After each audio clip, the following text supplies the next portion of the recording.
Hello students, RG studio channel में आपका हार्दिक स्वागत है। मेरा नाम राहुल है, मैं एक टीचर हूँ। इस वीडियो में मैं आपको फिजिक्स के इंपॉर्टेंट टॉपिक्स और क्वेश्चंस की जानकारी दे रहा हूँ।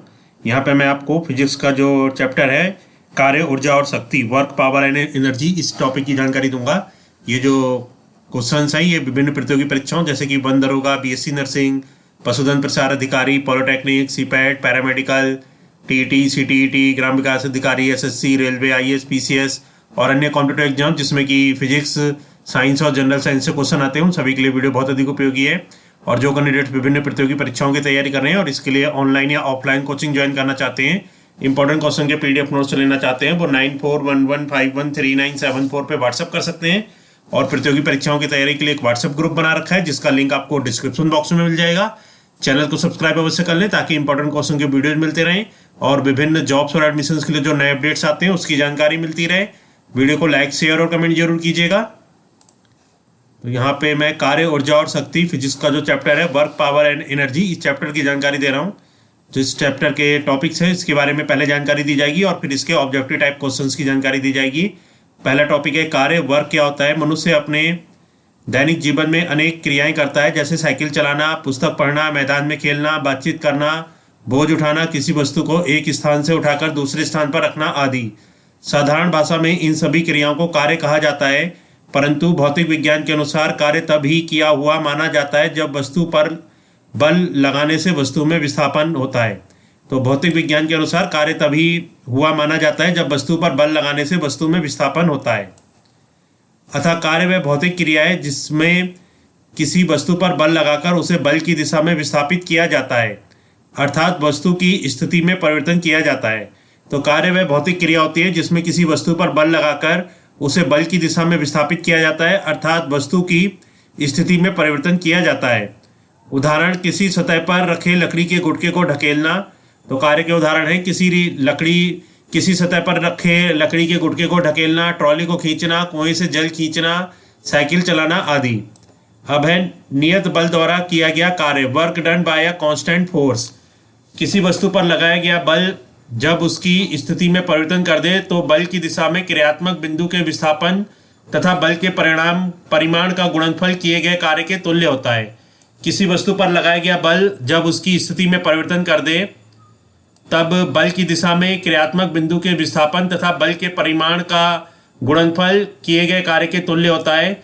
कार्य W बराबर होता है बल F गुणा गए बल की दिशा में क्रियात्मक बिंदु का विस्थापन S। तो यहाँ पे ये फिगर है,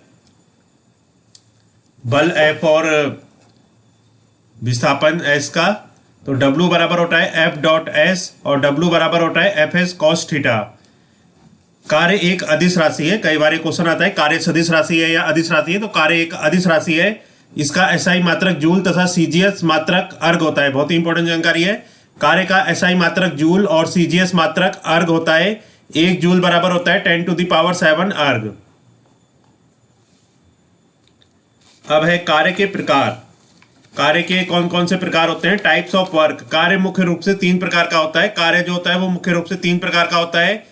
पहला है धनात्मक कार्य, यदि बल और विस्थापन के मध्य बन रहे कोण का मान 90 डिग्री से कम हो।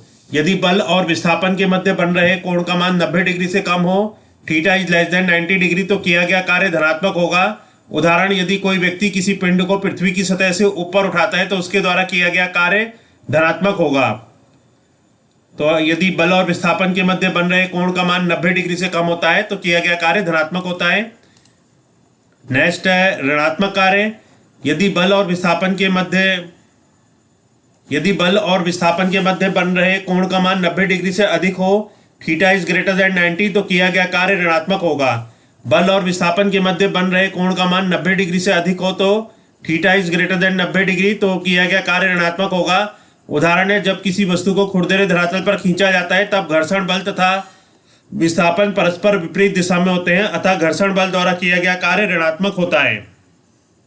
तीसरे पे शून्य कार्य। जब बल तथा विस्थापन लंबवत दिशा में होते हैं तो बल द्वारा किया गया कार्य शून्य होगा। जब बल तथा विस्थापन लंबवत दिशा में होते हैं तो बल द्वारा किया गया कार्य शून्य होता है। उदाहरण, यदि कोई कुली सिर पर बोझ उठाकर प्लेटफॉर्म पर चल रहा है तो वह कोई कार्य नहीं करता क्योंकि उसका कार्य गुरुत्व बल के लंबवत है। इसी प्रकार वृत्ताकार पथ पर घूमते पिंड पर बल की दिशा सदैव बल की गति के लंबवत होती है, अतः वृत्ताकार पट पर घूमते पिंड पर बल द्वारा किया गया कार्य सदैव शून्य होता है। अब है ऊर्जा यानी कि एनर्जी। किसी व्यक्ति अथवा वस्तु की कार्य करने की क्षमता को उसकी ऊर्जा कहते हैं। ऊर्जा के रूपांतरण द्वारा ही कार्य किया जाता है, इसलिए कार्य व ऊर्जा के मात्रक समान होते हैं, अर्थात ऊर्जा का मात्रक भी जूल होता है। तो ऊर्जा क्या होता है एक बार फिर से बता देता हूं। किसी व्यक्ति अथवा वस्तु की कार्य करने की क्षमता को, किसी व्यक्ति अथवा वस्तु की जो कार्य करने की क्षमता होती है उसको ऊर्जा कहा जाता है। ऊर्जा के रूपांतरण द्वारा ही कार्य किया जाता है, इसलिए कार्य व ऊर्जा के मात्रक समान होते हैं, अर्थात ऊर्जा का मात्रक भी जूल है। ऊर्जा के रूप, ऊर्जा के कुछ रूप निम्न है। पहला है यांत्रिक ऊर्जा, मैकेनिकल एनर्जी। वह ऊर्जा जिसके कारण कोई वस्तु यांत्रिक कार्य, मैकेनिकल वर्क कर सकती है, यांत्रिक ऊर्जा कहलाती है। तो वह ऊर्जा जिसके कारण कोई वस्तु यांत्रिक कार्य, मैकेनिकल वर्क कर सकती है, वह यांत्रिक ऊर्जा कहलाती है। उदाहरण है गिरता हुआ पत्थर, खिंचा हुआ तीर, चाबी, भरी हुई घड़ी की स्प्रिंग। दूसरा है प्रकाश कार्य, लाइट एनर्जी। जिस ऊर्जा के कारण हमें वस्तुएं स्पष्ट रूप से दिखाई देती हैं, प्रकाश ऊर्जा कहलाती है। प्रकाश ऊर्जा वो होती है जिस ऊर्जा के कारण हमें वस्तुएं स्पष्ट रूप से दिखाई देती है, वो प्रकाश ऊर्जा कहलाती है। उदाहरण है विद्युत बल्ब, मोमबत्ती आदि से प्राप्त ऊर्जा। तीसरे पे है ध्वनि ऊर्जा, साउंड एनर्जी। जिस ऊर्जा के कारण हमें सुनने का आभास होता है, वह ध्वनि ऊर्जा कहलाती है। उदाहरण लाउड स्पीकर आदि से प्राप्त ऊर्जा। चौथे पे विद्युत ऊर्जा, इलेक्ट्रिक एनर्जी। वह ऊर्जा जो विद्युत धारा द्वारा संचरित होती है, विद्युत ऊर्जा कहलाती है। उदाहरण है विद्युत मोटर, विद्युत बल्ब। इसके बाद है फिफ्थ पे ऊष्मीय ऊर्जा, हीट एनर्जी। जिस ऊर्जा के कारण हमें किसी वस्तु के गर्म होने का आभास होता है या किसी वस्तु की गर्माहट के कारण प्राप्त ऊर्जा ऊष्मीय ऊर्जा कहलाती है। उदाहरण है भाप की ऊर्जा। छठे पे है पवन ऊर्जा, विंड एनर्जी। तेज गति से बहती वायु में गतिज ऊर्जा होती है, वायु की यही ऊर्जा पवन ऊर्जा कहलाती है। पवन ऊर्जा का उपयोग पवन चक्कियों, जल पंप इत्यादि में किया जाता है। वर्तमान में पवन ऊर्जा का उपयोग विद्युत ऊर्जा उत्पन्न करने में भी करते हैं। सेवंथ पे जल ऊर्जा, हाइड्रो एनर्जी। किसी पदार्थ में उसके परमाणुओं के रासायनिक बंध के कारण जो ऊर्जा निहित होती है उसे रासायनिक ऊर्जा कहते हैं। उदाहरण है लकड़ी, कोयला, पेट्रोलियम आदि के दहन से उत्पन्न ऊर्जा। नाइन्थ पे है जैव ऊर्जा, बायोमास एनर्जी। गोबर गैस अथवा कचरे इत्यादि से प्राप्त ऊर्जा जैव भार ऊर्जा होती है। इससे मीथेन गैस उत्पन्न होती है जो ईंधन के रूप में प्रयुक्त होती है। 10th पे है सौर ऊर्जा, सोलर एनर्जी। सूर्य से प्रतिदिन प्राप्त होने वाली ऊर्जा को सौर ऊर्जा कहते हैं। पृथ्वी पर पाए जाने वाले सभी ऊर्जा स्रोतों का प्रत्यक्ष या अप्रत्यक्ष रूप से मूल आधार सूर्य ही है। सूर्य ही ऊर्जा का सबसे बड़ा स्रोत है। इसके बाद जानकारी है यांत्रिक ऊर्जा के बारे में। अब जानकारी है यांत्रिक ऊर्जा के बारे में। मैकेनिकल एनर्जी किसी वस्तु की गतिज ऊर्जा एवं स्थितिज ऊर्जा का योग वस्तु की यांत्रिक ऊर्जा कहलाती है। बहुत ही अच्छी जानकारी है। किसी वस्तु की गतिज ऊर्जा एवं स्थितिज ऊर्जा का योग जो होता है वो वस्तु की यांत्रिक ऊर्जा कहलाता है।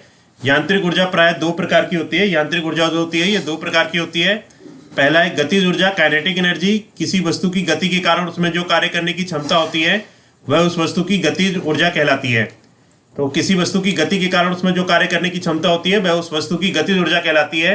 वस्तु की गतिज ऊर्जा उसकी चाल के साथ बहती है, चाल के साथ बढ़ती है। गतिशील काल, लुढ़कता हुआ पत्थर, उड़ता हुआ हवाई जहाज, बहता हुआ पानी, दौड़ता हुआ खिलाड़ी आदि सभी में गतिज ऊर्जा विद्यमान है। गतिज ऊर्जा की गणितीय व्याख्या, mathematical explanation of kinetic energy. गतिज ऊर्जा का मापन उस कार्य के तुल्य है जो उस वस्तु को विरामावस्था से वर्तमान अवस्था तक लाने में किया गया है। माना कि m द्रव्यमान की कोई वस्तु स्थिर अवस्था में है, जब वस्तु पर F बल लगाया जाता है तब उसकी गति में a त्वरण उत्पन्न हो जाता है। तो न्यूटन के द्वितीय नियम से लगाया गया बल F बराबर ma implies that a equal to F upon m। यदि लगाए गए बल के कारण s दूरी चलने में वस्तु की चाल 0 से v हो जाती है तो आरोपित बल F है, m अंतिम वेग v, तो यहाँ पे दूरी s है। गति के द्वितीय समीकरण से होता है v square equal to U square plus 2as। यहाँ u बराबर 0 है क्योंकि वस्तु प्रारंभ में स्थिर है, तो v स्क्वायर बराबर 0 plus 2as equal to 2a की वैल्यू है f upon m into S, अतः mv स्क्वायर बराबर हो जाएगा m यहाँ पे इस साइड चला जाएगा। mv square equal to 2m को एलसीएम ले लिया है 2 ब्रैकेट f इंटू एस या f into S equal to half mv square. कार्य की परिभाषा से F इंटू एस वस्तु पर किए गए कार्य W के बराबर होगा, अर्थात W बराबर हो जाएगा F इंटू एस, अर्थात यह कार्य ही वस्तु की गतिज ऊर्जा के बराबर होगा, अर्थात वस्तु की गतिज ऊर्जा K बराबर होता है F into S equal to half M V square. K equal to हो जाता है हाफ एम वी स्क्वायर, जहाँ m बराबर वस्तु का द्रव्यमान तथा v बराबर वस्तु का वेग है। गतिज ऊर्जा तथा रेखीय संवेग में संबंध। गतिज ऊर्जा तथा रेखीय संवेग में क्या संबंध होता है इसकी जानकारी है।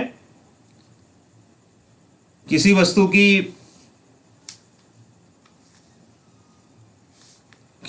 की गतिज ऊर्जा K तथा संवेग P में निम्न संबंध होता है। गतिज ऊर्जा K तथा संवेग P में जो संबंध होता है वो होता है K equal to P square upon 2m। बहुत ही अच्छा ही जानकारी है।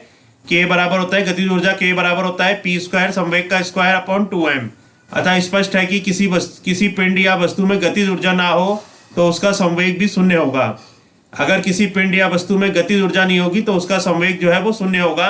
दूसरे पे स्थितिज ऊर्जा, किसी वस्तु की स्थिति के कारण उसमें जो कार्य करने की क्षमता होती है उसे उस वस्तु की स्थितिज ऊर्जा कहते हैं। किसी वस्तु की स्थिति के कारण उसमें जो कार्य करने की क्षमता होती है उसे उस वस्तु की स्थितिज ऊर्जा कहा जाता है। किसी ऊंचाई पर वस्तु की स्थितिज ऊर्जा, potential energy of an object at a height. वस्तु को किसी ऊंचाई तक उठाने में उसकी ऊर्जा में वृद्धि होती है। इसका कारण है कि इसको ऊपर उठाने में इस पर गुरुत्व बल के विरुद्ध कार्य किया जाता है। इस प्रकार की वस्तु में विद्यमान ऊर्जा उसकी गुरुत्वीय स्थितिज ऊर्जा है। भूमि के ऊपर किसी बिंदु पर किसी वस्तु की स्थितिज ऊर्जा को वस्तु को भूमि से उस बिंदु तक उठाने में गुरुत्वीय बल के विरुद्ध किए गए कार्य द्वारा परिभाषित करते हैं। उदाहरण, बांध में ऊंचाई पर स्थित जल की ऊर्जा, यह गिरकर नीचे रखे टरबाइन को घुमाता है जिससे विद्युत उत्पन्न होती है। स्थितिज ऊर्जा का व्यंजक, एक्सप्रेशन फॉर पोटेंशियल एनर्जी। यदि m द्रव्यमान का कोई पिंड पृथ्वी की सतह से h ऊंचाई पर स्थित है तो पिंड को गुरुत्वीय बल के विरुद्ध विस्थापित करने में किया गया कार्य ही पिंड की स्थितिज ऊर्जा को प्रदर्शित करेगा। कार्य बराबर होता है बल गुणा गए विस्थापन बराबर mg गुणा गए h, क्योंकि F बराबर होता है mg तो mgh। स्थितिज ऊर्जा का व्यंजक हो जाएगा mgh। वस्तु को उठाने के लिए आवश्यक न्यूनतम बल वस्तु के भार के बराबर अर्थात mg है। F बराबर mgh पृथ्वी तल, जहां g गुरुत्वीय त्वरण है। यही कार्य वस्तु की स्थितिज ऊर्जा के बराबर होगा, अर्थात स्थितिज ऊर्जा U बराबर mgh, अथवा स्थितिज ऊर्जा बराबर द्रव्यमान गुणा गए गुरुत्वीय त्वरण गुणा गए ऊंचाई। स्थितिज ऊर्जा बराबर होता है द्रव्यमान गुणा गए गुरुत्वीय त्वरण गुणा गए ऊंचाई। गुरुत्वीय बल द्वारा किया गया कार्य वस्तु की प्रारंभिक तथा अंतिम स्थितियों की ऊर्ध्वाधर ऊंचाई पर निर्भर करता है, न कि उस पथ पर जिस पर वस्तु ने गति की है।